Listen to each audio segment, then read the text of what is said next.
Hello everyone, আসসালামু আলাইকুম। সবাই কেমন আছেন? আশা করি ভালো আছেন। আমিও ভালো আছি উপর আল্লাহর রহমতে। বেগুন আলু দিয়ে ট্যাংরা মাছ খুব মজাদার। আমার কাছে খুব পছন্দের। শীতের মধ্যে যে তরকারি রান্না করি সেটাই খুব ভালো লাগে।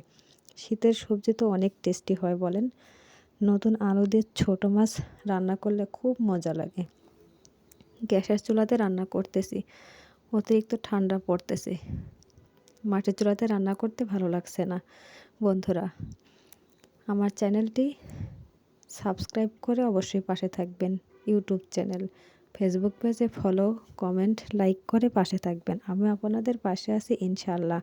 আমরা ছোটরা সবার পাশে থাকব, কখনো হিংসা অবহেলা করব না। তাহলে আমরা সবাই একদিন সফলতা অর্জন করতে পারবো, ঠিক তাই না বলেন? দেখেন, মেয়ে হয়ে জন্ম নিয়েছি, হাজারো বাধা পেরিয়ে আমাদের বাঁচতে হবে। ছোট থেকে বড় হয়েছি বাবা মার কাছে। তখন যতই দোষ করি না কেন, বাবা মা কখনো সেটা সমস্যা মনে করে না, হেসেই উড়িয়ে দেয়। শ্বশুরবাড়িতে আসার পরে তিলেক তাল তৈরি করে শ্বশুরবাড়ির লোকজনেরা।